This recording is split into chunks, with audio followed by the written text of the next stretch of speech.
Alrighty everyone, welcome back. It is now October 8th of 2022, and what that means is that we are just getting closer to Tales of the Jedi, and I've said this many times before in the past that I really do believe that it's going to resonate with fans very much on a personal level because of how in tune it's going to be with the Clone Wars animated series, as well as prequel trilogy lore and what comes before the prequels as well. So there's a lot to be told in those 6 episodes that, by the way, debut all in one shot on October 26th. This is Mike Zero. Make sure to subscribe if you're new to the channel for future Star Wars updates. Also, by the way, guys, make sure to drop a thumbs up on this video to support the channel. I thank you all so very much for the kind support. It is greatly appreciated. Now, one thing about the new Star Wars universe is that given that Favreau and Filoni, as well as Lucas, are all working together as a team, as this trio, if you will, to really steer things in the right path for the Star Wars fandom, is that they are going to be taking core elements from Star Wars Legends. Now, obviously, things like the Throne Trilogy, the new Jedi Order books, Shadows of the Empire, all of that and more will become a part of Mando, Ahsoka, and other shows out there.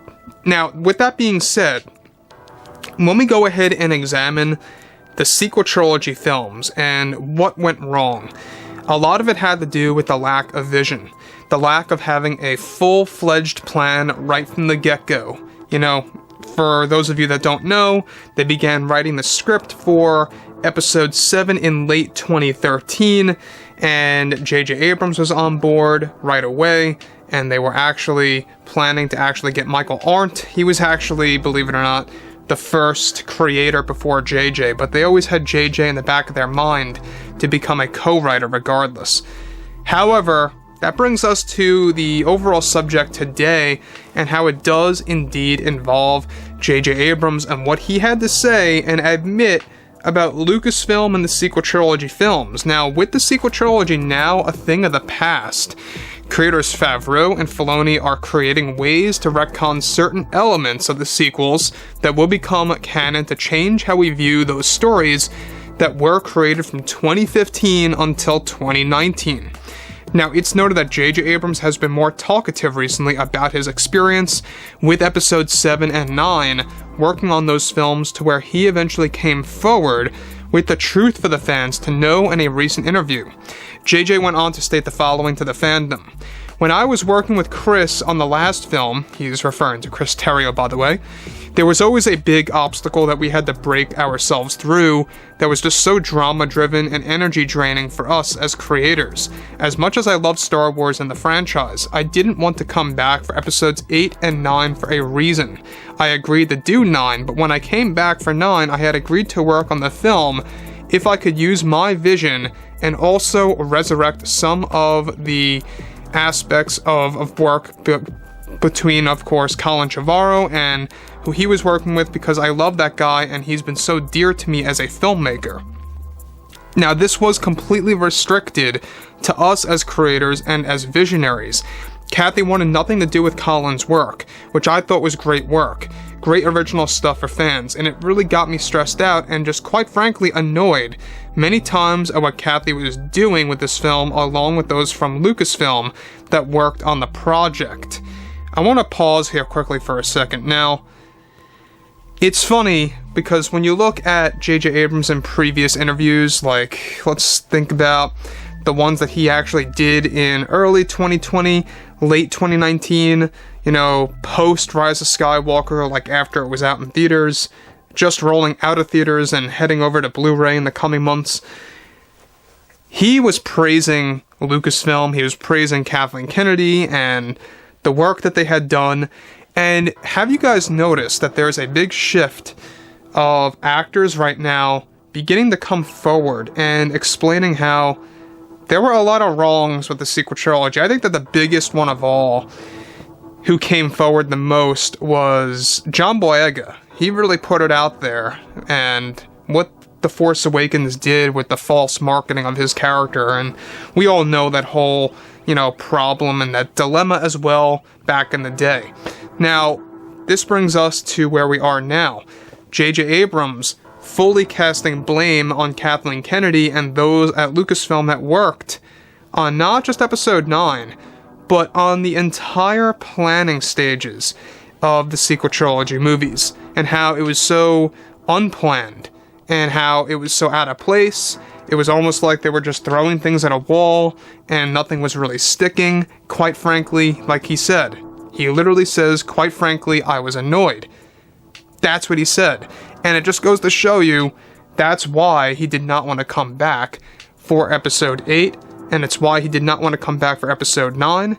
It seems like the money got him. That's what it really translates to. The money got him for episode 9, and maybe he wanted to also give it one last shot to maybe close the trilogy in a proper sense, but it didn't really seem to resonate with everybody, and it could have resonated with everybody if they just had kept the deleted scenes. Now, moving to the next thing, he goes on to say, they clearly did not know what they were doing with this final film, and I will admit right now, since I have no intentions of coming back, that even I and everyone at Lucasfilm did not have a clue at all on how to create a direction for this trilogy. It was quite embarrassing, honestly, to deal with sometimes, that we never really crafted a vision, and it always left me questioning myself. Why did I join and agree to any of this? Okay, so here's the thing about JJ, is that I get it, that he had a lot of problems with Kathy's vision and her work on the sequel trilogy films. If you guys want to ask me, if you want my real opinion here, my 2 cents, Michael Arndt should have stayed. It was Kathleen Kennedy who said Michael could not stay. Michael, believe it or not, wanted Luke in episode 7 to be the main focus. He wanted Luke to meet with Rey very early on in the movie. And Kathleen Kennedy said, we can't do that, that's not going to work, because it's going to take away the limelight of the new characters. And if Luke's just there, all focus is going to be on Luke. Well, yeah, I mean, the hard truth is that, yeah, for Kathleen Kennedy, it's the hard truth. But yes, that's what the fans went to go ahead and see episode 7 for. They all wanted to see, what has Luke been up to for the last 30 plus years? And where is he now? And the fact that, yes, alright, we only got him for 30 seconds at the end of episode 7, and I will agree, at the end of the day, the way it worked out, it actually was, a pretty good ending to kind of leave you on edge. But it didn't work in the long run because of what happened with The Last Jedi. If The Last Jedi had been a complete, different scenario, where it was a complete reversal of what Rian Johnson had done, the ending to episode 7 would have been grand. Regardless of him being in there for 30 seconds or whatever, however long it was, right? 38 seconds. It could have been all the more and much of an impact on the fans if it led up to something very successful and positive. So, obviously, JJ knows about this. It seems as though that it's not really all JJ's fault, as a lot of people assume. A lot of it is just Kathleen Kennedy, and it really begs one the question, right? Exactly, why did she bring Rian Johnson into the mix for episode 8? I never understood that as well. I know that JJ did not want to come back, and that played a role too, because she couldn't really find anybody that wanted to come on board of the middle film of a trilogy to handle a big, story about Luke. She could not find anybody. So, anyways, guys, drop a comment below. Let me know what you guys have to say about all of this below in the comments, and if you guys did enjoy the content for today, make sure to drop a thumbs up on this video to support the channel. I thank you all so very much for the kind support, and I'll catch you guys next time.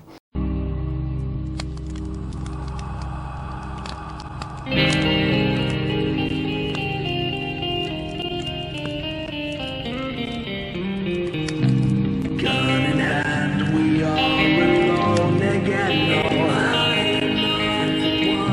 From night to morning.